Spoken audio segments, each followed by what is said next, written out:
자, 안녕하십니까. 명예와수다 김철중입니다. 9월부터 명수다는 2주에 한 번씩 1시간 동안 방송하기로 했습니다. 계속 작은 변화라고 할 수 있겠죠. 자, 오늘은 만성질환 중 하나인 당뇨병에 대한 궁금증을 풀어보도록 하겠습니다. 명수다가 선택한 오늘의 당뇨병 명의 아주대병원 내분비내과 김대중 교수입니다. 안녕하세요.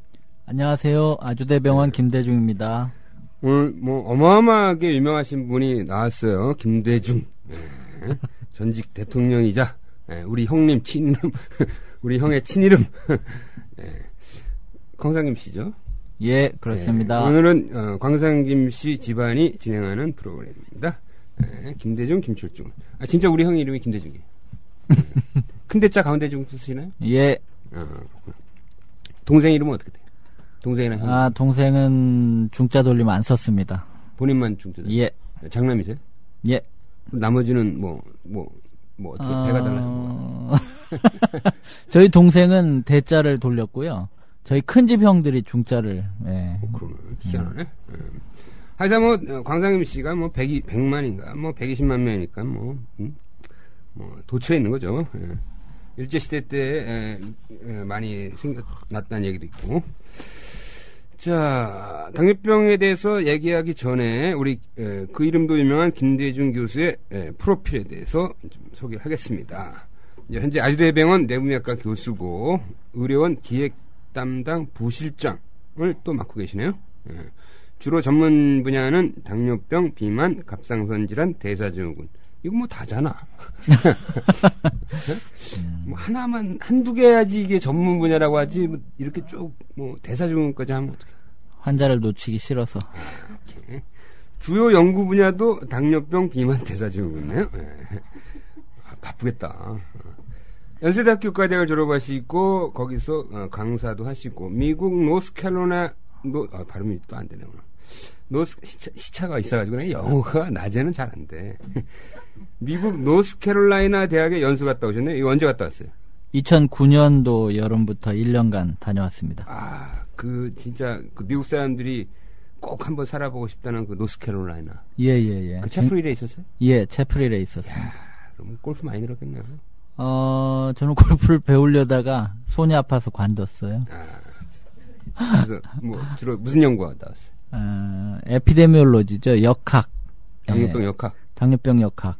비만. 노스캐롤라이나까지 가서. 빙자한 거죠, 사실은. 네. 말씀 조심하셔야 돼. 지금 총장님이 듣고 계셔. 지금 현재 대한당뇨병학회, 내분비학회, 비만학회에서도 활동하고 있습니다. 자, 이제 당뇨병 얘기를 해볼게요. 통상적으로 한국인 당뇨병이 10명 중 1명 앓고 있다는데 그 10명 중 1명이 성인의 10명 중 1명이에요? 전체 인구의 10명 중 1명이에요? 성인이죠, 성인. 그러니까 30세 이상 성인의 10명 중 1명. 30세 이상. 예. 그럼 이거 기준이 잘못됐네. 20세로 하면 조금 더 이제 떨어져요. 퍼센트는 떨어지고 전 인구로 하면 한 4% 정도 아마 될 겁니다. 4%? 예. 그럼 30세 이상에서 10명 중 1명. 어느 연령대가 제일 많아요? 비율로 치면. 절대적인 숫자로 치지 말고. 당연히 60대, 70대. 그러니까 올라갈수록 나이가 나이가 올라갈수록 많죠. 예. 이게 왜 당뇨병이 올라갈수록 많은 거죠? 당뇨병의 가장 중요한 위험인자가 나이인데요. 왜 그러냐면 췌장의 기능이 나이가 들면서 떨어지기 때문이라고 보고 있습니다. 예. 어차피 이것도 어떤 이 노화 현상일 수도 있는 거네요. 그럼요. 예. 그러니까 췌장의 노화에 따라서 어떤 혈당 조절 장애가 이상이 생기는 경우도 많기 때문에 이게 나이 들수록 많아지는군요. 예, 그렇습니다. 보통 당뇨병은 두 가지가 있죠. 소아하고 성인용 일반적으로 얘기하는데 어떤 차이죠? 흔히 이제 일반인들이 알기 쉽게 하려고 소아당뇨병, 성인형 당뇨병 이렇게 얘기하는데 엄밀하게 얘기하면 1형 당뇨병, 2형 당뇨병 이렇게 숫자로 표현을 하도록 돼 있고요. 췌장이 어떤 이유로 완전히 망가져 버리면 아예 인슐린이 이제 안 나오는 상황이 생기게 되고 그러면 절대적으로 인슐린을 맞아야만 되는 그런 당뇨병을 흔히 소아당뇨병 또는 일형당뇨병 이렇게 얘기를 하고요. 그러니까 그런 췌장이 절대적으로 망가져서 인슐린 자체가 안 나오는 병은 어린애한테도 올 수 있는 거죠, 그죠? 어른한테 드물게 옵니다. 네. 예. 오는데 그거를 소아당뇨병이나 할 수는 없는 거고. 주로는 이제 소아에서 오기 때문에 소아당뇨병이라고 하고 그건 있습니다. 일형이고. 예. 그러면 성인당뇨병의 특징은? 나머지가 이제 다 성인형인데 대개는 이제 비만, 예, 복부 비만 이런 비만이 있게 되고 또 나이가 들면서 자연스럽게 찾아오는 그런 형태의 당뇨병들. 그러니까 나머지 전체를 다 성인형 당뇨병, E형 당뇨병이라고 보는 겁니다. 자연스럽게 찾아온다니까 좀 희한하네.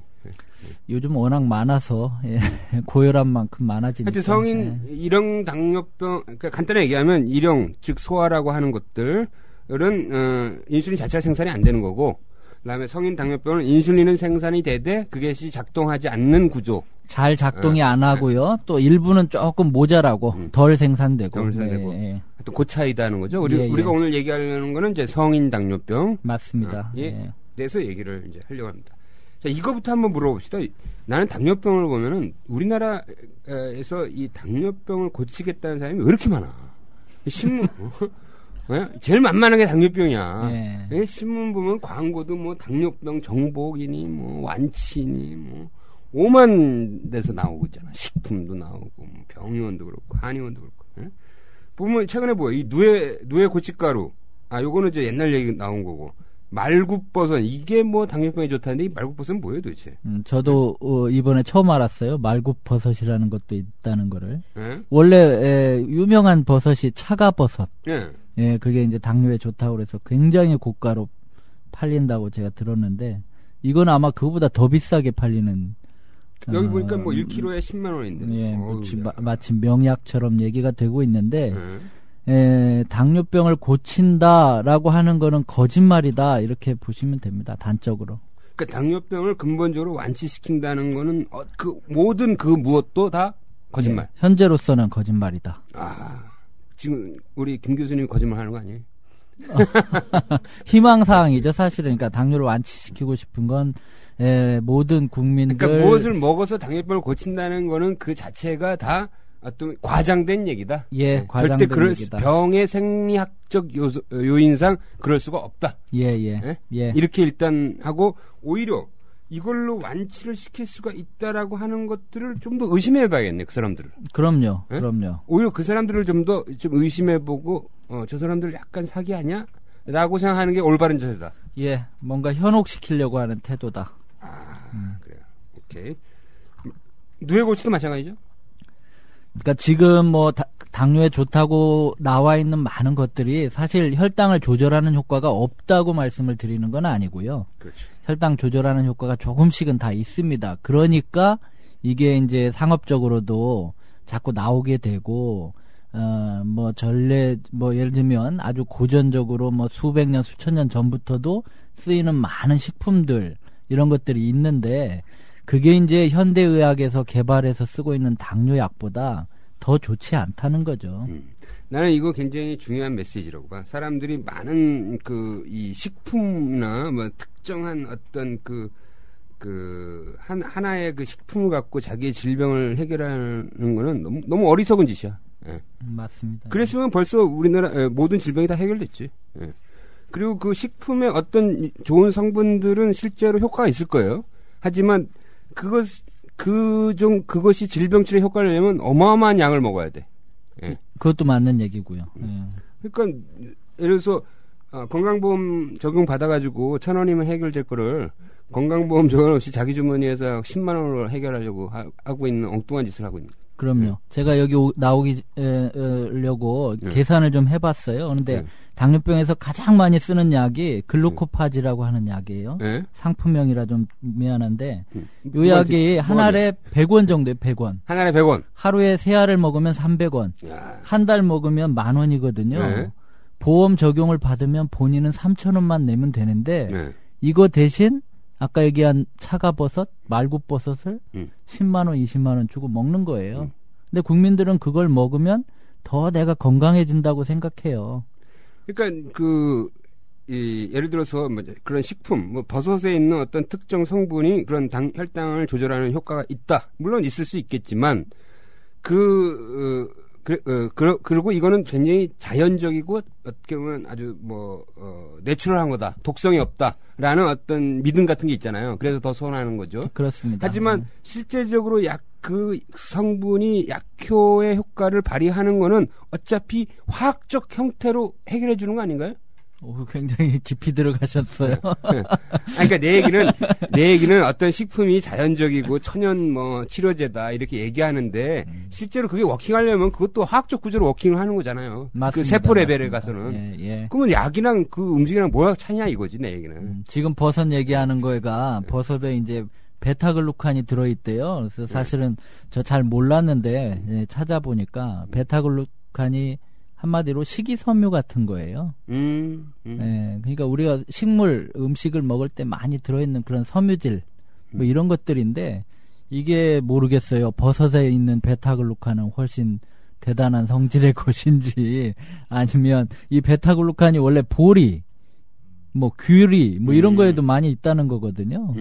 그거와는 또 다른 건지, 달라서 훨씬 더 비싼 건지, 잘 모르겠습니다, 사실. 내가 모르긴 몰라도, 이게, 이 버섯의 베타글루칸이 혈당 조절에 아주 특효라고 된다면, 이미 많은 제약회사들이 이 성분을 추출해서 약을 만들었지 않았을까. 맞습니다. 예. 그렇기 때문에 나는 어떻게 보면은, 지금, 수많은 머리 좋은 과학자들이 약효를 입증하고 그리고 수천 명의 임상시험을 통해서 효과를 입증한 약을에 대한 신뢰가 더 나는 높아요. 예. 굳이 이거 말발굽인지 어디서 온지 어떻게 알아? 지금 말씀하신 좋은 말씀이신데 사실 누에고치나 누에고치 가루 또는 뽕나무 오디, 뽕나무 잎 이런 것들이 당에 좋다고 그러거든요. 혈당 조절하는 효과가 있다고 그러는데 거기서 개발된 그게 이제 어떤 성분 때문에 당을 조절을 하느냐라고 이제 연구를 해 들어갔을 때 그 성분 지금 얘기하신 것처럼 그 성분을 찾아가지고 그게 약제로 개발된 그런 사례도 있습니다. 그렇죠. 현재 사용하고 있는 약제고요. 그래서 이게 무슨 성토대학 같긴 한데 예를 들어서 이제 혈당을 낮추는데 효과가 있는 여러 가지 이제 음식들이 있잖아요. 현미, 율무, 보리, 치콩 다른 게 있잖아요. 나는 이거를 먹는 거는 오케이. 이거를 찾아서 즐기는 거는 오케이인데 이거를 갖고 자기의 질병을 완치시키려고 무던히 애쓰는 거는 좀 소모적이고 넌센스다 이거지. 예, 정확히 말씀해 주셨습니다. 실제로 현대의학을 통해서 질병 관리도 하면서 이런 식품들을 많이 이제 이왕이면 이런 식품들을 섭취해서 평소에 건강 관리하는 형태로 하는 것이 맞지. 이거를 하나를 찾아서 만병통치로 가려고 하는 거는 좀 어리석다. 이런 생각이 좀 드는 거죠. 그죠? 근데 당뇨병 환자들 보면은, 이렇게 맨날 진료하다 보면 이러는 경우는 굉장히 많을 것 같아. 와가지고 진료실에 와서 하나 들고 와가지고 이거 어때요? 이게 굉장히 많아요. 그리고 이제 재밌는 거는 제가 처방한 약은 안 먹고 건강식품을 먹고 그다음 김대중이가 처방한 약을 안 먹어. 그리고 그 얘기를 하지 않아요. 조용히 와서 결과가 어떻게 됐습니까? 결과가 어떻게 됐냐? 혈당이 좋아졌냐? 왜 물어보세요? 그러면 사실은 내가 선생님 처방한 약은 안 먹었고 누가 소개한 예를 들면 요즘 굉장히 유명한 게 뭡니까? 여주 여주를 다려 곡식 같은 거죠? 오이 같이 생긴 거예요. 비터 메론이라고 하는데 그거 먹었는데 결과가 어떠냐고 물어보고 그러는 환자도 많이 있습니다.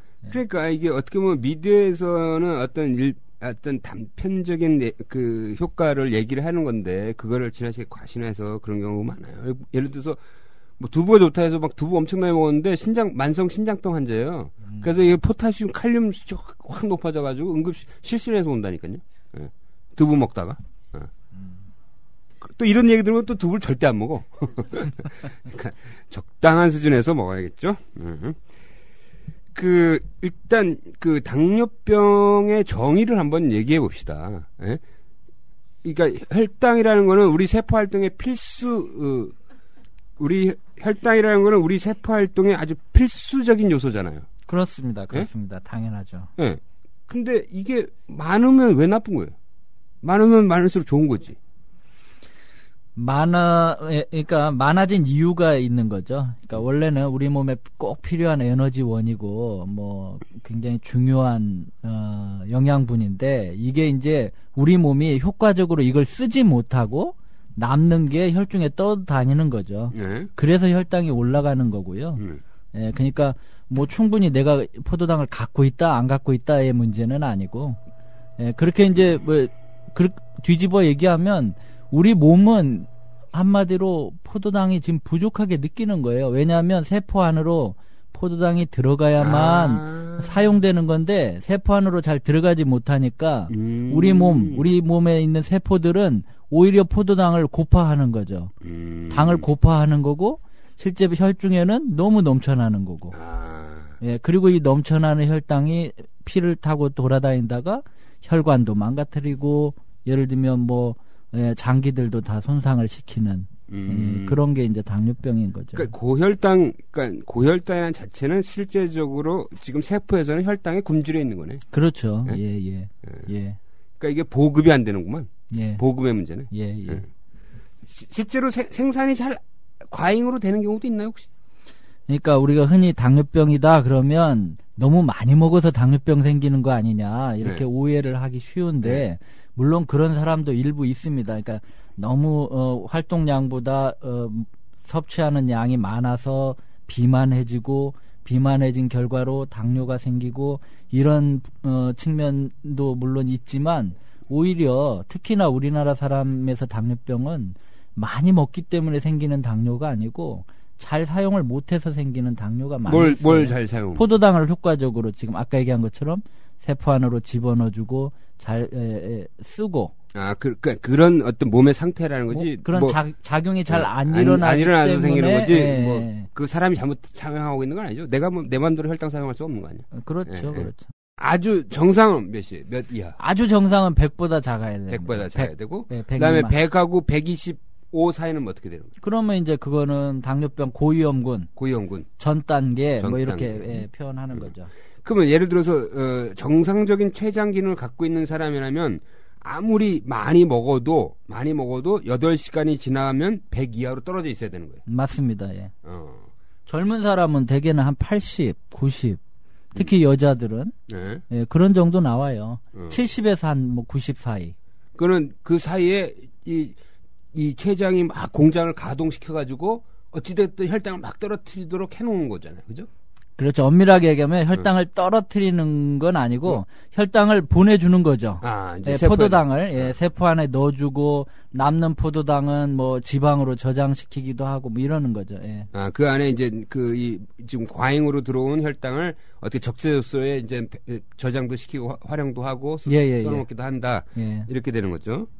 그러면 이 현재 이 당뇨 전 단계 100에서 125인 그룹은 더 많겠네요. 우리나라에서. 아까 성인 30세 이상에서 10명 중 1명이라 했잖아요. 당뇨병이.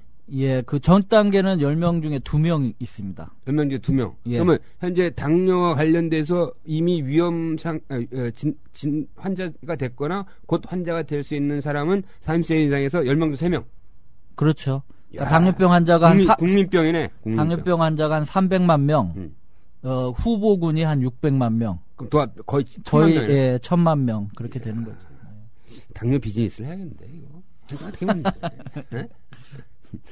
자, 그러면 우리 뭐 복잡하게 치료 얘기보다 이제 일반적으로 혈당을 잘 조절해서 자기 삶을 건강하게 유지하는 어떤 식이나 운동에 대해서 좀 집중적으로 좀 얘기를 해보면, 그러면 예를 들어 이미 뭐 1,000만 명은 당뇨 위험 단계잖아요.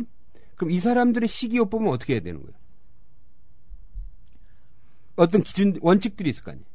뭐 적게 먹으면 되는 거예요? 아주 적게 먹을 수는 없죠. 생활이 어려워지니까. 그러니까 우리가 이제 일반적으로 자기가 필요한 만큼의 칼로리 섭취 이런 것들은 있을 겁니다. 그러니까 그건 체격에 따라서도 다 달라지는 건데 이 사람의 체격 그리고 이 사람의 평소 신체 활동량 이런 걸 고려했을 때 이 정도 먹어야 되겠다. 이 정도만 먹어야 되겠다. 이 사람 또 굉장히 뚱뚱하다 그러면 좀 체중을 조금 줄이는 게 필요할 수도 있죠. 자, 이런 걸 고려해가지고 이 사람한테 필요한 하루에 섭취할 칼로리 이런 것들이 있죠. 예, 그래서 이제 그런 적정한 칼로리를 섭취하는 것이 이제 가장 중요한 문제인데, 이제 현대인들 대부분이 사실은 조금 식사를 좀 과하게 하는 편이기 때문에 되게 권유할 때는 평소보다 조금 소식해라. 예, 소식해야 장수한다 이렇게 얘기를 하죠. 그러면 예를 들어서 병원에 가면은 이 사람의 전체적인 체지방 상태, 키, 몸무게 이런 것들을 이 사람의 직업 뭐 이런 걸 감안해서 당시 필요한 적정 칼로리는 섭취 칼로리는 얼마다 대략 이런 걸 계산해 주기도 하나요? 그럼요. 예, 그게 이제 한번 받아봐야겠네. 그게 흔히 얘기하는 당뇨 교육, 당뇨 교실 뭐 이렇게 하는 거가 이제 그런 것들을 위해서 하는 거고. 거기 그러니까, 가면 이제 간호사, 영양사 이런 사람들 만나서 예, 자기 상황을 파악하고 예, 처방을 받게 되죠. 왜 흔히들 이게 근육이 많을수록 혈당 조절은 잘 된다 이렇게 얘기하잖아요. 예. 그거는 왜 그런 거예요? 우리 몸에서 포도당을 쓰는 거에 가장 많은 곳이 근육이에요. 우리가 운동을 강조하는 이유도 특히나 근육 중에서도 다리 근육. 예, 이 대퇴에 있는 허벅지. 예. 이게 이제 우리 소위 칼로리의 거의 뭐 많게는 한 70%, 적게는 50%를 쓴다고 그래요. 그 다음에 뇌가 이제 굉장히 또 많이 쓰죠. 근데 이제 어쨌든 뭐 3분의 2는 근육이 쓰기 때문에 근육이 튼튼하고 근육이 건강하면 당연히 내가 아무리 음식을 많이 먹어도 예, 그게 효과적으로 다 사용될 수 있죠. 근육은 큰데 안 움직이면 어떻게 돼요? 그러면 이제 근육이 나빠지죠. 거의 우리가 이제 지방이 많이 낀 근육 얘기하잖아요. 사실 마블링이 좋은 근육으로 변하면서 이제 대사적으로는 나빠지는 거죠, 사실은. 이게 이제 아마 하체 근육이 중요하다는 거는 하체 근육을 제일 많이 움직이고 활동폭이 제일 크기 때문에 그렇기도 하고요. 근육이 또 크잖아요. 다리 쪽에 근육이. 기본적으로 우리가 뭐 어떤 의도된 운동을 하지 않은 상태에서 그냥 우리 삶을 유지하는 데에서 필요한 전체적인 에너지 총량을 대사량이라고 할 수 있는 거죠. 기초 대사량. 그건 이제 기초 대사량. 우리가 가만히 누워서 숨만 쉬고 있어도 이제 필요한 대사량이 기초 대사량이죠. 근데 그게 근육이 많으면 많을수록 더 올라가는 거예요. 올라가 있죠. 그러니까 근육이 많고 활동량이 많으면 그러니까 많이 먹어도 충분히 그걸 다 소화할 수 있는 여건이 되기 때문에 살이 절대 안 찌고 조금만 적게 먹어도 살이 짝짝 빠지고. 뭐 아주 많이 먹으면야 이제 그거를 도저히 감당할 수가 없겠지만. 그렇죠. 그래서 이게 그러면 그러니까 근육량이 결국 전체적인 이런 라이프 스타일 디지즈의 최대 핵심 요소 아닌가요? 정확히 표현하면 그래서 근육하고 지방의 싸움이다. 뭐 이렇게 표현을 쓰죠. 요 표현 좋네. 예, 그러니까 뱃살, 배에 있는 지방이 사실은 제일 나쁜 지방이라고 얘기하니까 특히 배 속, 복강 내에 있는 지방, 그 지방과 다리 근육 간의 싸움이다. 세력 대결이구나.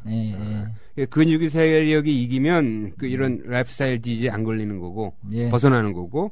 또 지방 세력이 이기면 지방 세력인가 꼭 수도권 이외의 세력 같은데 하여튼 이 팻 세력이 이기면 이 라이프스타일 디지에 오는 거네. 뭐 다 해당되는 거네. 뭐 당뇨, 고혈압 뭐 약간 그럼요. 당뇨, 고혈압, 고지혈증 결국은 뭐 혈관 뭐 그래서 우리가 질병의 어떤 머물러 있느냐 아니면 질병 없이 건강하게 사느냐는 이 지방 세력과 근육 세력 간의 싸움. 그래서 우리는 누굴 지원해야 되냐? 근육 세력을 지원을 하는. 후원을 하고. 딱 해야 돼. 중요한 얘기야. 자, 두 번째 원칙. 제가 생각하는 거예요. 첫 번째 원칙. 근육량을 늘려라. 무조건 늘려라. 뭐 이렇게 특히 하체 근육. 맞습니다. 허벅지가 굵어지면 당뇨에서 멀리 도망간다. 그다음에 두 번째 원칙 이거 맞아요. 당지수가 이렇게 낮은 음식을 위주로 먹어라. 뭐 소위 말하면 뭐 거친 음식. 예. 그거는 왜 이 당뇨병 관리와 예방에 좋은 거죠? 아까 잠깐 나온 거지만 이게 섬유질하고 굉장히 연관이 많습니다. 그러니까 우리 뭐 아까 귤이 뭐 얘기했죠? 네. 보리 네. 이런 거. 현미 네. 이런 얘기에서도 이제 결국 연관돼 있고 뭐 심지어는 아까 그 야채를 많이 먹는 거하고도 다 연관돼 있는데 네. 섬유질이 아주 많은 음식들을 먹는 것. 예를 들면 똑같이 쌀을 먹어도 백미는 다 도정을 해서 다 깎여 나가 버린 거고 네. 속에 있는 소위 탄수화물 덩어리만 먹는 거예요, 우리가. 그게 이제 먹기에는 편하죠. 예, 맛있고. 그렇지만 이제 상대적으로 현미는 도정을 적게 했기 때문에 밖에 있는 까칠까칠한 것들을 다 우리가 그냥 먹는 건데 그러면 입이 까끌까끌해서 환자들이 되게 싫어해요. 이중 효과네. 적게 먹게 되고 현미밥을 떨어지고 현미밥 몇 년 먹으면 정말 힘들어서 이제 못 먹겠으니 예, 어떻게 좀 먹지 않아도 된다고 얘기 좀 해달라고 뭐 이러기도 하고요. 예, 근데 이제 그렇게 섬유질이 많은 음식을 먹으면 그만큼 우리 몸에서 장에서 탄수화물의 흡수가 더디 일어나는 거예요. 그래서 그 아까 당지수 얘기한 거가 똑같은 양의 음식을 먹어도 어떤 거는 혈당을 급격하게 올리고 예, 순식간에 많이 올리는 음식이 있고 또는 덜 올리는 음식이 있고 그 덜 올리는 음식들이 대부분 그런 거친 음식이죠. 예, 그래서 이제 빵을 우리가 먹더라도 예, 그냥 뭐라 그래요? 흰 식빵.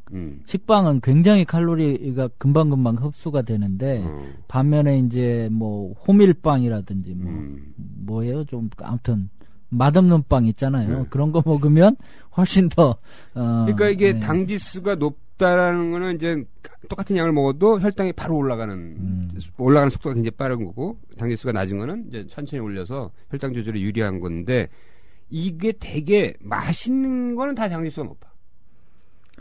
되게 예, 그렇게 땡기는 것들은 초콜릿도 그런 거 아니에요? 초콜릿. 예. 초콜릿은 근데 지방도 사실 많이 들어 있습니다. 예, 초콜릿.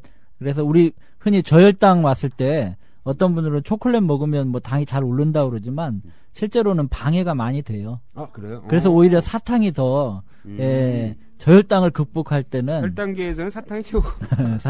사탕을 두세 개 먹는 게 훨씬 빠릅니다. 초콜릿보다는. 예. 하여튼 과일도 왜 무슨 그 아주 단수박 이런 것들은 혈당 빨리 오르는 거죠. 그렇죠. 예? 뭐 감이나 약간 좀 당도가 좀 떨어지는 것들은 뭐 대표적으로 사과가 이제 상대적으로 좋죠. 사과 섬유소도 많고 예.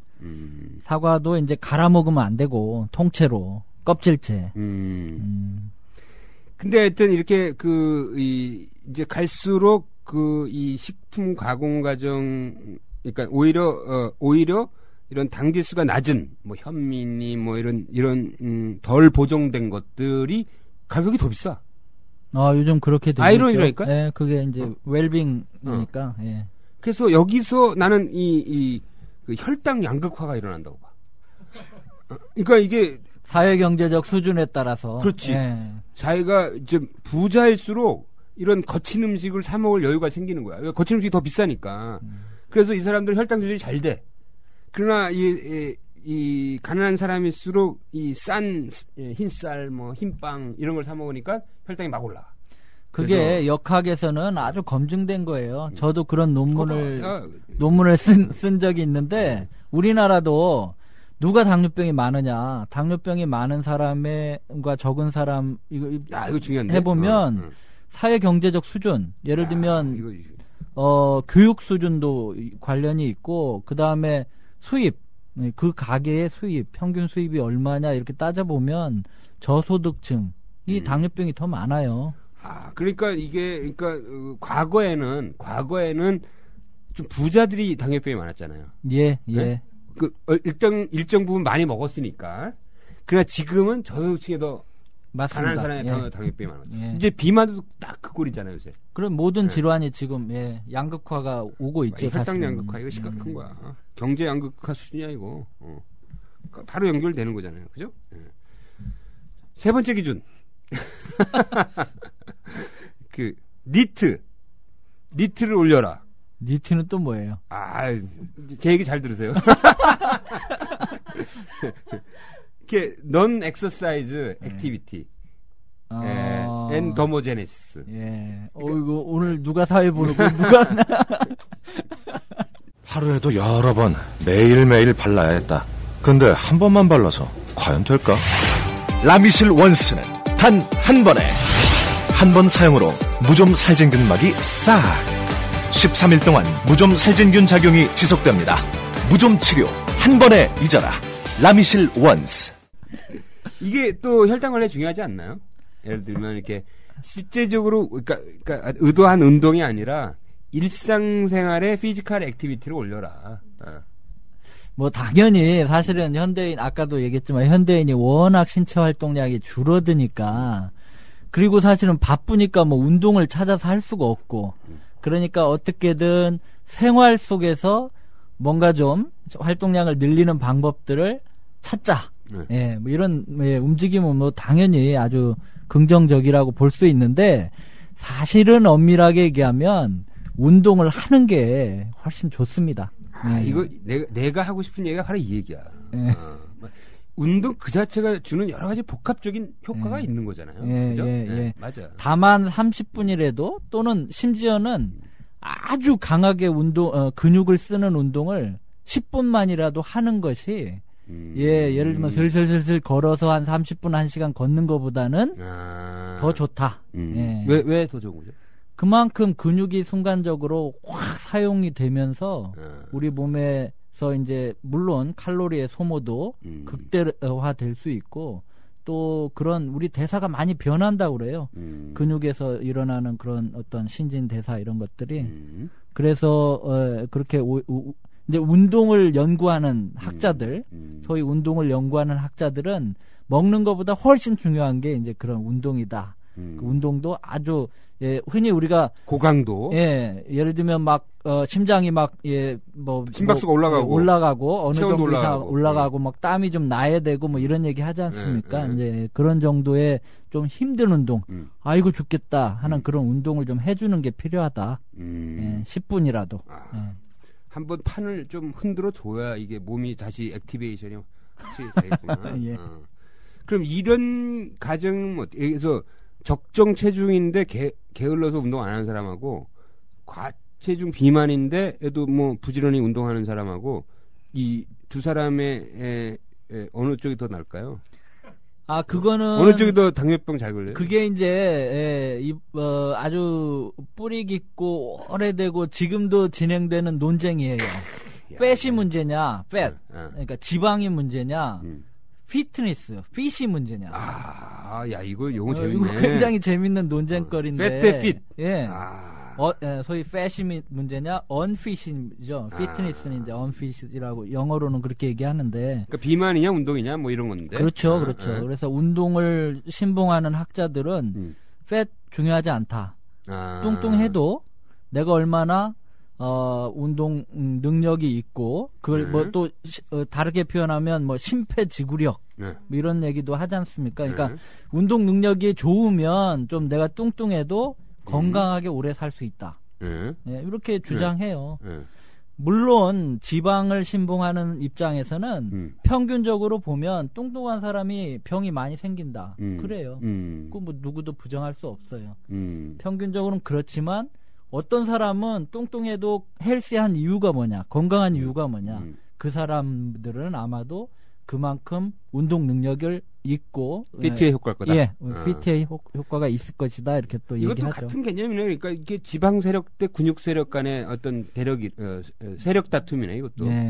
그걸 조금 극단적으로 얘기하면 이제 우리가 이제 통념적으로는 지방이 문제라고 하지만 어떤 사람은 지방량이 이만큼 갖고 있는 것에 시 적정이다.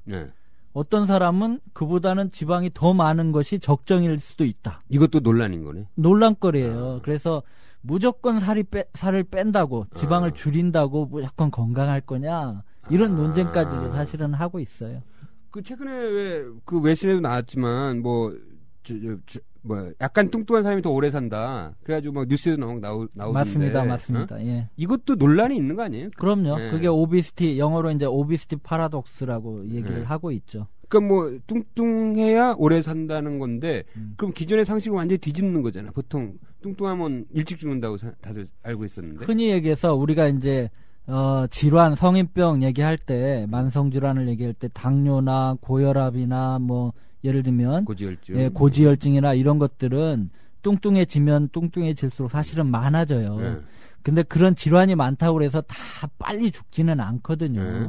그러니까 죽고 사는 문제는 또 다른 결정 요인이 또 있는 겁니다. 예. 질환의 발생과 예. 이게 정답 같은데. 그러니까 뚱뚱하면 뚱뚱할수록 그런 이 비만과 관련된 질병 발생은 실제로 많긴 많은 거죠. 많아요, 네. 많아요. 예. 근데 이제 그게 사망률을 전체를 봤을 때 사망률하고 연관이 되느냐 안 되냐는 또 다른 논란이다 이거죠. 그렇죠. 다른 결정 요인이 또 있을 것이다. 아니, 예. 그래서 내가 이게 하도 궁금해서 내가 한번 하도 심심해서 한번 찾아봤어요. 지난번에 이게 왜 뚱뚱하면 더 오래 살까라는 논문들은 무슨 근거로 나오는 걸까 했더니 메이오 클리닉에서 나온 건데 이런 얘기를 약간 얘기를 하더라고. 이게 뭐 자기네들도 아직 모른다. 굉장히 논란 중이다 이게. 예. 그리고 근데 한 가지 요인이 있다면 이 약간 뚱뚱한 사람들이 병원을 더 자주 간다는 거지. 자기 건강에 대한 경각심이 높다는 거야. 아 내가 뚱뚱하니까 난 병이 많이 생길 거야. 그래서 조금만 아파도 병원을 빨리 간다. 그리고 심장병 검진을 더 자주 받는데. 그러니까 이래서 이 사람들의 심장병 조기 발견률이 더 높다는 거야. 그럴 수도 있어요. 예, 맞습니다. 그러니까 죽고 사는 문제는 다른 문제라니까. 질병이 생기긴 생겨.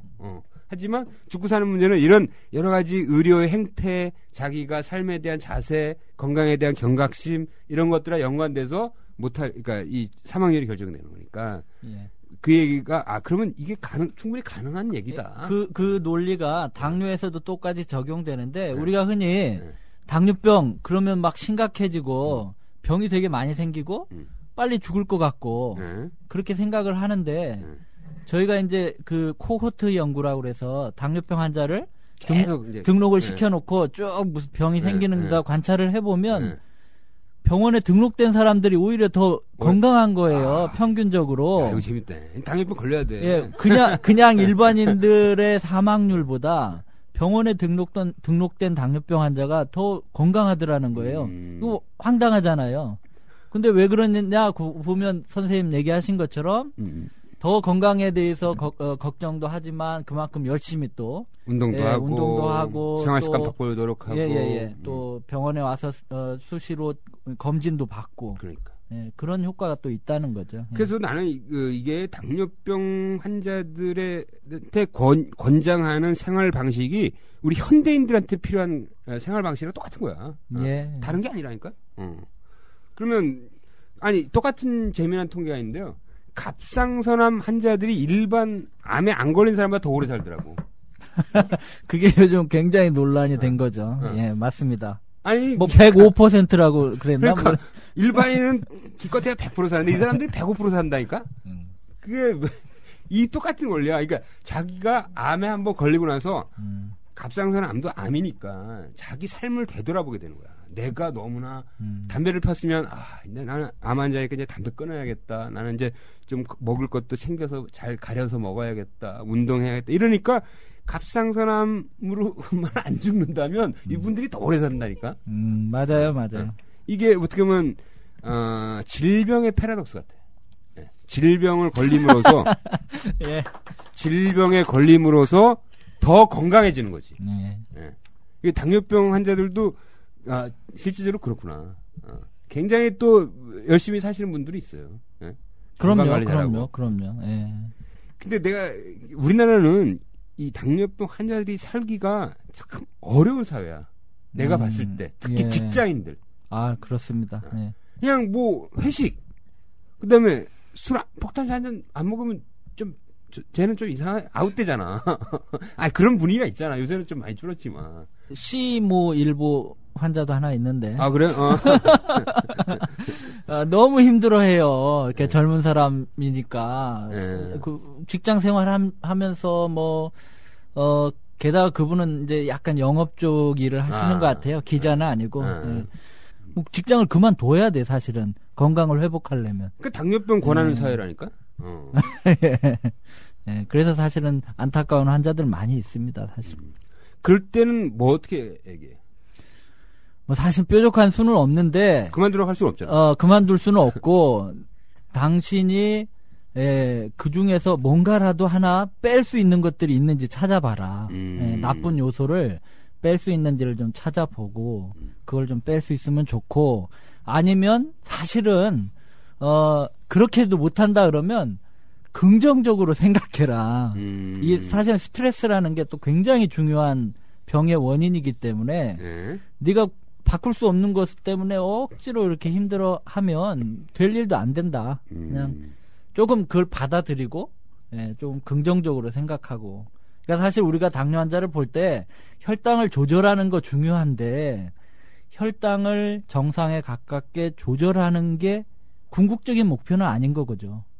건강하게 그렇죠. 건강이 목적이고 합병증이 안 생기는 게 목적이기 때문에 너무 혈당에 그러니까 그 혈당 수치에 막 일희일비하지 마라. 자, 그러면 지금 말씀하신 이제 그 실제적으로 당뇨병에서 가장 문제가 되는 거는 당뇨병으로 인한 합병증이 생겨서 삶 전체의 라이프 퀄리티가 확 떨어지는 거잖아요. 예. 그래서 일반적으로 말하는 3대 합병증이 눈, 신장, 신경. 예. 그 다음에 이제 물론 그것도 중요하고 혈관이죠. 혈관. 예. 심장, 뇌혈관. 또 요즘에는 강조하는 게 다리혈관. 다리혈관. 예. 그러니까 이게 북한의 김정일 그 국방위원장이 그 가족들 당뇨병이었잖아요. 그럼요. 내가 신문에 수차례 조선일보에다가 이 당뇨병도 있고 비만하고 복부만 있으니까 심장병 발생이 우려된다. 내가 수차례 했거든요. 안 들어. 내가 그렇게 애정을 갖고 썼는데 그게 그냥 바로 그냥 심근경색으로 그냥. 지금 김정은도 똑같은 것 같아요. 체형을 보면 위험하더라고. 전형적인 배가 이렇게 나와 있잖아요. 그러니까 전형적인 대사증후군. 이미 당뇨는 아마 있을지 몰라요. 일단 높을 거예요. 워낙 또 가족력이 있기 때문에. 그러니까 딜레마일 거예요. 살을 빼야 되는데, 살을 빼면은 그 김일성 이 풍채를 연관시켜서 이 리더십을 끌고 가려고 그러는데 살을 빼면 또 그게 안 나오니까. 맞아요. 딜레마야. 내가 걱정하지 왜? 위험한 방송으로 올라가고 있는. 자유의 방송이다. 자유의 방송이네 이거. 탈북 방송이야 뭐야 이거. 그래서 일단 눈 합병증에 대해서 얘기해 볼까요? 실제로 좀 많이 있나요? 어때요? 이 당뇨병으로 이 망막이 망가져서 오시는 분들 꽤 있어요. 꽤 있죠. 전체 당뇨병 환자에서는 한 10% 20% 이런 식일 거예요. 근데 이제 누구나 다 눈에 합병증이 오는 건 아니에요. 그러니까 오더라도 조금씩 오는 사람들이 있고 어떤 사람은 아주 심하게 오는 사람이 있고 그런데 그 심하게 오는 사람은 실명하니까 사실은 그러니까 굉장히 심각하죠. 이게 이제 아까 말씀하셨듯이 이제 이 고혈당 상태가 혈관을 망가뜨리는 거고 망막에는 아주 미세한 혈관들이 모여 있기 때문에 망막부터 망가지는 거. 가장 먼저 되게 손상이 오는 게 이제 눈이라고 얘기하고 있죠. 예를 들어서 내가 이제 이 검진도 안 받고 그래서 내가 실제로는 지금 혈당이 굉장히 높음에도 불구하고 그냥 방치돼서 이렇게 쭉 왔단 말이죠. 그 방치된 기간이 눈 합병증 발생에 영향을 비례합니까? 굉장히 공부 많이 하셨는데요. 이렇게. 그래서 요즘은 워낙 검진들이 활발해지니까 대개 당뇨병의 진단이 과거처럼 딜레이 되지 않아요. 그러니까 대부분의 사람들이 아는구나. 이제 내가 혈당이 높다는 거는 이미 아까 얘기한 것처럼 내 혈당이 지금 100이네, 110이네, 120이네. 이걸 쭉 이게 쫓아가는 거죠. 자기 혈당의 변화를. 그러니까 어느 시점에 나는 이제 당뇨병이다라고 진단을 받는 게 분명해지는데 오고 있네, 제 당뇨로. 그럼요. 근데 과거에는 그런 검진이 없을 때는 평균적으로 한 5년에서 10년은 모르고 지낸 거야. 모르고 지낸 거다. 이렇게 흔히 얘기해요. 그러면 당연히 이제 당뇨병 처음 진단된 시점부터 눈을 찍어보면 합병증이 와 있는 사람들이 있죠. 그거를 만약에 내가 오늘 처음 검사했는데 당신 고혈당 상태로 몇 년이 있었어. 이걸 알 수 있어요 혹시? 그렇게는 안 됩니다. 예. 왜냐하면 이 합병증이라는 게 분명히 유병 기간, 당뇨병의 그 기간하고 잘 비례하긴 하지만 합병증이 잘 생기는 뭔가 또 다른 팩터가 있어요. 그거 우리 잘 모르는데 예, 누구는 잘 생기고 누구는 덜 생기고 이러기 때문에 예를 들면 유전적 요인도 굉장히 20년, 30년 당뇨가 됐는데도 합병증 전혀 없는 사람도 있거든요. 그런 거는 이제 저항하는 유전적 그 특성들이 잘 활발화돼 있거나 뭐 이런 여러 가지 이제 앞으로 이제 알아야 될 것들은 이제 많이 있는 거죠. 밝혀야 할 거 많죠. 예. 근데 그 대개 일반적으로 그런 고혈당 상태로 몇 년이 지나면 눈에 합병증이 생기기 시작합니까? 대개. 뭐 몇 년이냐 하고 물어보면 글쎄요. 한 10년 정도 10년. 예, 10년. 예. 그러면 자신이 당뇨병으로 진단받고 혈당을 적절하게 잘 떨어뜨려서 유지만 하면 합병증을 다 막을 수 있는 거예요? 그렇지는 않아요. 그러니까 그런 여러 가지 요인들이 있는 거죠. 그렇죠. 예. 아주 잘 조절해도 합병증이 생기는 사람은 팔자 없는 사람, 재수 없는 사람은 그냥 생기는 거야. 그렇죠. 그 팔자야. 그죠? 예, 팔자입니다. 팔자. 근데 이제 확률적으로는 상당수 떨어뜨릴 수 있는 거죠. 당연하죠. 노력을 해서. 그렇죠. 혈당을 잘 조절하면 이제 예방하는 효과가 분명히 있는 거고. 그러면 지금 눈에 합병증이 왔는지 안 왔는지 또 정기적으로 체크업하려면 어떻게 돼요? 제일 좋은 방법은 사실 안과 의사를 만나는 거예요. 안과 의사를 정기적으로 방문해서 자기 망막을 한번 보는 거예요. 그렇죠. 1년에 한 번씩 눈속을 들여다보면 의사가 들여다보면 뭐 바로 보이니까. 그러면 이 당뇨병 학회에서는 1년에 한 번씩 방문, 최소한 1년에 한 번. 최소한 2년에 한 번. 좋기로는 1년 매년. 예, 또는 2년에 한 번. 예. 그 얘기 참 중요할 것 같은데 매년 수치가 올라가는 사람도 있잖아요. 이건 굉장히 위험한 신호라고 할 수 있는 거죠. 그럼요. 당연하죠. 맨 처음에 80 했다가 그 다음에 쟀더니 90이고 그 다음에 쟀더니 95고 100이고 뭐 이렇게 아직 당뇨병은 아니지만 점점 올라간다는 뜻은 곧 찾아온다. 근데 이제 당뇨가 예를 들면 직선처럼 쭉 이렇게 가지는 않죠. 물론 그렇게 가는 사람도 있을 텐데 이제 당뇨가 혈당이 어느 순간에 팍 올라가는 때가 있죠. 대개는 그게 이제 어떤 계기가 있다고 그러는데 뭐 굉장히 심한 스트레스를 받았다든지 또는 뭐 다쳤다든지 예를 들면 그래서 확 누워 있고 오래 활동 없이 막 뭔가 이제 그런 계기가 있으면 그때 혈당이 팍 뛰기 시작하면서 이제 당뇨가 찾아오는데 나이로 치면 그렇게 팍 오르는 시기는 몇이에요, 그것도? 글쎄 당뇨 발생이 50대에 가장 많죠? 50대. 예, 50대. 50대 조심해야겠구나. 남 얘기가 아니네. 나도 10년 후면 50대 아니야. 그러면 근데 뭐 막 어떤 라이프 스타일을 바꾸기가 너무 어려워. 이 사람은 약 먹으면 안 돼? 그냥 110이지만.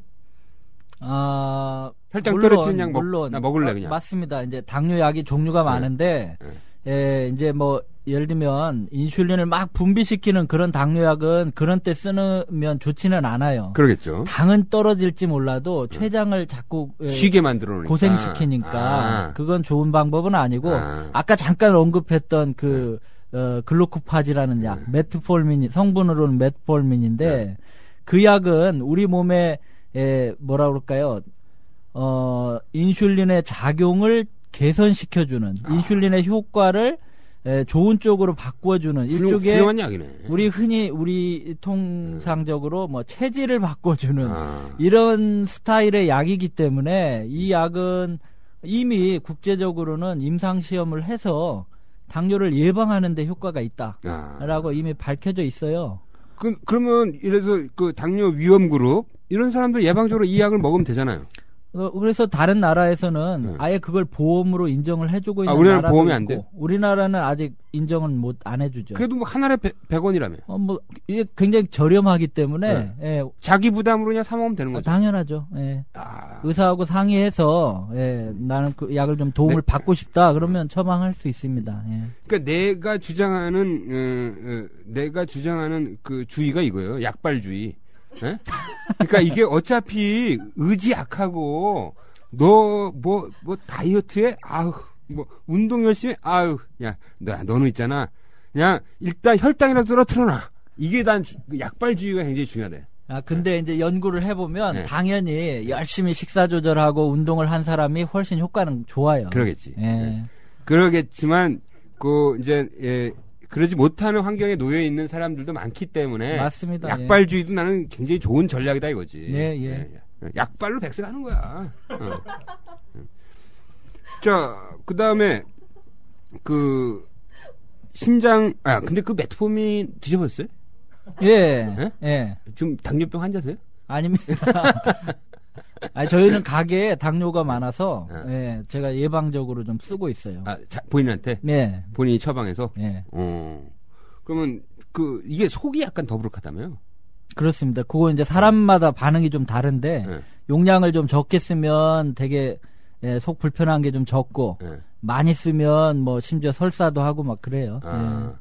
그러면 약간 혈당이 좀 높진 않은 단계지만 좀 위험한 단계에서는 저용량으로 쓰면 되잖아요. 맞습니다. 네? 한 500ml에서 1000mg 정도. 이러면 어때요? 이렇게 꼼수를 피우면. 예를 들어서 내가 음식을 좀 많이 먹는 날만 딱 먹는 거야. 그건 도움이 안 되죠. 그건 도움 안 돼. 어떻게 약발 꼼수로 가려고 했더니. 그건 왜 도움이 안 돼요? 어차피 그것도 혈당을 좀 떨어뜨려줄 거라고. 그날 혈당 조금 10, 20 떨어뜨려서 뭐 하겠어요. 그거. 꾸준히 떨어뜨려야 돼. 한 10년 되면, 소위 아까 공복 혈당이 뭐 100에서 120 사이, 125 사이인 사람들, 한 10년 되면, 한 30%는 당뇨로 가요. 10년 후에. 냅두면. 10명 중에 3명. 어떤 나라에서는 뭐 10명 중에 5명. 근데 그거를 3명 갈 거를 1명으로 줄인다. 이거 뭐 대단한 거죠. 국가 경제로 치면 엄청나게 기여하는 그래서 지금 거네. 학회가 당뇨병 학회가 이게 굉장히 저렴한 약이니까 예방적으로 쓸 수 있게 허용을 해달라. 보험으로 좀 인정해달라. 근데 이제 정부는 그걸 이제 급여화 하려면 뭐 이제 진료비가 많이 발생하니까. 그러니까 이 정부가 너무 근시안적으로 생각하는 거야. 이거를 10명 중에서 약 3명 가는데 1명만 줄여줘도 전체 의료비로 치면 몇 천억을 줄여주는 건데. 그렇죠. 그렇죠. 그런 기사 좀 많이 써주세요. 그 보험 지금 적용하는 것 같고 내가 보면 100억도 안 들어갈 것 같은데. 100억이 뭐야? 50억도 안 들어갈 것 같은데. 글쎄 제가 계산해보니까 한 50억 되더라고요. 정확하게 맞추네. 그러니까 50억 아끼자고 지금 1000억을 잃고 있는 거야. 이게 정말 소탐대실이지. 그러니까 이런 과감하게 예방에 효과가 되는 부분에는 과감하게 보험급여를 인정해줘야 돼. 앞으로 이제 이런 고령사회, 만성질환 사회에서는. 약발로 100년 가려면. 약발로 일단 100년 가야 된다니까. 자, 그럼 두 번째 합병증이 이제 신장질환이잖아요. 예. 신부전 오는 거죠? 만성신부전. 그렇습니다, 예. 요거는 어떻게 알아요? 그거는 이제 두 가지를 보고 아는데, 한 가지는 소변에 단백뇨가 나오는지. 단백뇨. 원래 소변에는 단백뇨가 없어야 되는 거죠. 그렇죠. 아주 심한 운동을 할 때, 이런 때, 뭐 아주 열이 많이 난다든지 이럴 때 일시적으로 좀 나오긴 하지만, 소변에 단백질이 절대 나오면 안 돼요. 근데 이건 고혈당 질환인데 왜 단백뇨가 하고 무슨 상관이에요? 혈당이 나오면 안 되는 거 아닌가요? 혈당은 사실은 혈당이 높아지면 그냥 자연스럽게 소변으로는 나오는 거고요. 단백은 원래 신장의 그 구조, 우리 사구체라고 표현을 쓰는데, 그 꽈리 구조가 탄탄하다면 단백질이 거기를 빠져나올 수가 없어요. 근데 그게 지금 망가져 있기 때문에 단백질이 소변으로 빠지는 거죠. 그러니까 신장이 망가졌다는 지표예요. 그러니까 당뇨병으로 인해서 신장의 혈관들의 그 촘촘한 구조가 망가져서 그 결과물이 단백질이 소변으로 빠져나오니까 소변 검사에서 단백질이 딱 보이면 이거 당뇨병으로 인해서 신장이 좀 망가진 상태로 추정할 수 있겠구나. 그럼요. 당뇨병 환자의 경우에. 예. 네. 정확하게 하려면 신장을 조직 검사를 해야 되는데 그건 너무 이제 위험한 검사니까. 예. 그러면 학회에서는 요 소변 검사를 뭐 정기적으로 이것도 이제 눈처럼 1년에 한 번 정도씩은 소변 검사를 해서 단백뇨가 나오는지를 확인해라. 뭐 그럼 요걸 다 패키지로 이렇게 해주면 안 돼요? 지금 그래서 심평원에서 이 소위 당뇨 환자들이 좀 지켜야 할 것들 해가지고 항목들을 정해놨는데 그 중에 하나가 단백뇨 검사를 정기적으로 받아라. 이렇게 돼 있고 보험도 인정돼 있고 그렇습니다. 이거 어차피 소변 검사니까 좀 저렴하잖아요. 이거는. 저렴하죠. 그다음에 이제 신경, 특히 이제 말초신경의 문제잖아요. 근데 이 당뇨 혈당이 높으면 왜 말초신경의 문제예요? 신경 자체도 신경 쓰이네. 신경에 소위 이 고혈당 때문에 생기는 부차적으로 생기는 여러 가지 이제 대사산물들이 신경 독성을 갖고 있다고 그래요. 그래서 특히나 손끝, 발끝 이렇게 우리 척추가 이제 신경에서 보면 중심이지 않습니까? 쭉 다리 쪽으로 이제 운동신경, 감각신경들이 쭉 내려가서 손끝, 발끝까지 가는데 저 끝 말단, 신경의 말단들에서 독성 작용을 갖고 있어서 거기가 막 망가지는 거죠. 기능을 잃는 거예요. 대표적인 게 이제 감각신경에 손상이 오는데 그러다 보면 무슨 문제가 생기느냐? 대표적인 증상이 아픈 거예요. 원래 아프면 안 되죠. 우리가 손 이렇게 만진다고 아픕니까? 안 아프잖아요. 근데 손끝 발끝이 따끔따끔 아프고 뭐 저리다, 시리다, 뭐 이상한 감각들을 자꾸 느끼는 거예요. 손끝 발끝이. 그게 이제 초기 증상이네요. 그게 아주 초기 증상이고 그게 심하면 뭐 예를 들면 불면증도 생기고 뭐 잠도 못 자고 뭐 이렇기도 하지만 더 신경이 이제 망가지면 나중에는 감각이 없어지죠. 무감각해지면 사실은 심각 더 나쁜 거죠. 어떻게 보면. 그러면 그 무감각해져서 오는 문제들이 뭐 있는 거죠? 이제 대개는 손은 우리가 이제 생활할 때 바로 보이는 거니까 상관은 없는데 발은 저녁 때나 보잖아요. 그러니까 발에 뭐 예를 들면 상처가 나도 잘 모르고 그런 거죠. 감각이 떨어지면 예를 들면 사우나를 간다든지 어디 뭐 찜질방을 갔는데 발에 감각이 없으면 뜨거운데 이렇게 있는데 자기는 못 느끼는 겁니다. 그러다 화상도 있게 생길 수 있고. 그거는 굉장히 심한 경우 아니에요? 근데 심하지만 그런 환자들이 있어요. 물론 심할 때 나타나는 현상이에요. 그런 말초신경이 손상되고 있다 없다를 어떻게 알아요?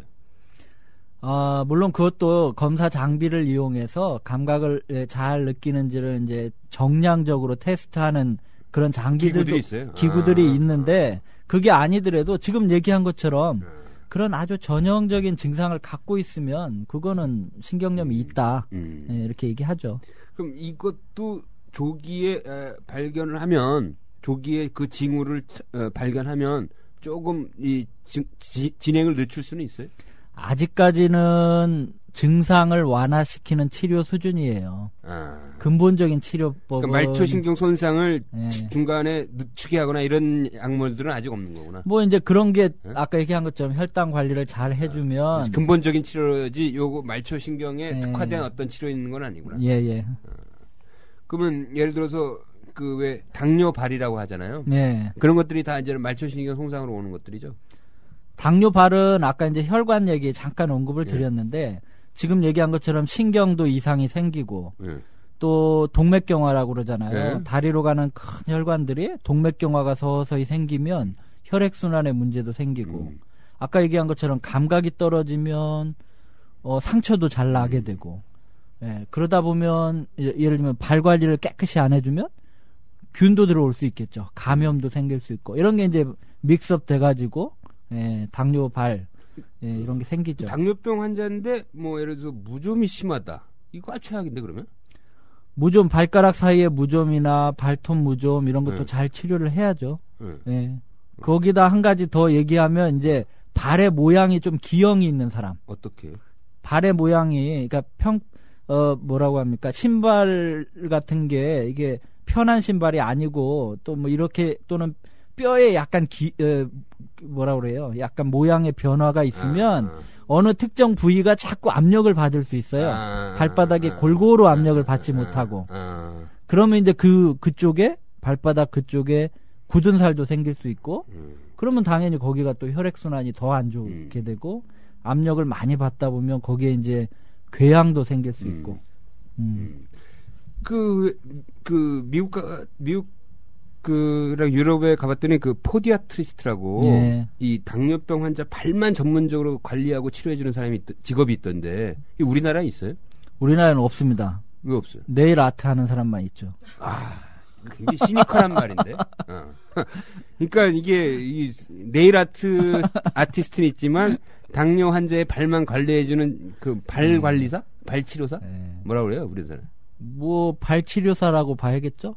우리 말로 표현을 쓰면. 근데 왜 이렇게 중요한 직업이 없는 거야, 왜 한국에? 아니 그 기사 읽었는데 정말 그거 보고 감동받았어요. 어떤 기사를 읽었는데?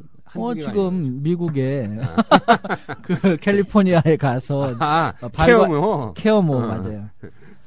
근데 이제 지금 얘기하신 것처럼 사실은 그렇게 관리를 해서 합병증을 예방해주면 어마어마한 돈을 세이브할 수 있는 거잖아요. 지금 이 다리 그러니까 발 절단의 최대 원인이 당뇨병이잖아요. 그럼요. 그 비용만 줄이고 그 사람들의 노동력만 살려줘도 그렇습니다. 수천억인데. 근데 지금 현재 한국 당뇨병 학회에서는 이 발 치료사를 도입하는 거에 대해서는 논의가 없어요? 아직까지 거기까지는 얘기는 못 하고 있어요. 수가를 만들고 간호사를 교육시켜서 발 치료사로 이렇게 양성을 하고 그 사람들한테 일정 부분 인정 뭐랄까 그런 자격증도 주고 해서 키워 나가야 되는 거 아니야 이거지. 지금 김대중 교수가 지금 이러고 지금 혼자 메트포민만 먹고 있을 때가 아니잖아 지금. 맞습니다. 예, 제가 학교에 가서 건의하겠습니다. 그래서 뭐 이렇게 좀 시범적으로도 정부에서 이렇게 좀 지원도 해주고 좀. 네, 아직까지 우리나라 수준은 예를 들면 아까 이제 당뇨 교육, 당뇨 교실 얘기했잖아요. 발생은 선진국인데 관리는 후진국이네. 그 간호사랑 영양사랑 만나서 이 당뇨라는 게 무슨 병이고 앞으로 어떻게 관리해야 되고 이런 교육을 받는 것조차도 활성화가 잘 안 돼 있어요. 그러니까 어떻게 보면 교육을 하면은 그 교육비는 받을 수 있어요?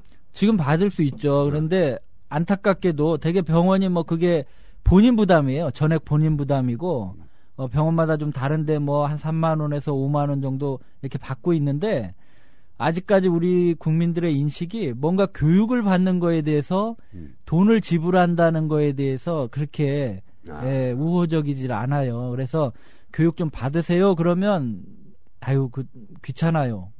또는 그 정도 어떤 분들은 그 정도 비용이 부담이 되는 분도 있을 거예요. 예를 들면 한 5만 원 내는 거가. 그렇지. 나이 드시고 직업 없으시고. 근데 그거는 사실은 정부가 좀 지원을 해주면 더 좀 저렴한 비용이 되면 더 많은 사람이 교육을 받을 텐데 그것도 뭐 아직까지는 정부가 지원은 안 해주고 있고. 이제 그 단계가 넘어가면 이제 아까 얘기한 것처럼 우리나라도 발 관리사도 더 해야 되겠다 이런 인식이 사회적으로 공감대가 이제 생길 수 있겠죠. 그러니까 아직 그 기초적인 당뇨병 교육에조차 수가화 안 돼 있고 그러니까 수가는 되어 있지만 부담되는 거죠. 참여율도 낮고. 내가 덴마크 갔더니 그 교육을 안 받으면 그다음부터 건강보험 혜택을 안 줘. 맞습니다. 예. 북유럽이 대표적으로 그렇게 한다고 들었어요. 나는 우리나라는 너무 환자들한테 강제적인 조치가 너무 없다고 보는 사람이에요. 그렇죠. 환자들이 너무 왕이야. 그러니까 환자들의 행동에 약간의 강제적 그 요소를 둬야 된다니까. 환자로서의 책임, 롤이 있는 거죠, 당연히. 당뇨병 환자는 그 교육을 받아야 그 다음에 건강보험 혜택을 받을 수 있다라고 딱 명시하는 순간은 다 받을 거야 아마. 자기 돈 들어가니까. 맞습니다. 예. 이런 강력한 조치가 있어야 된다니까. 학회에서 지금 선생님이 지금 메트포민만 먹고 있을 때가 아니니까.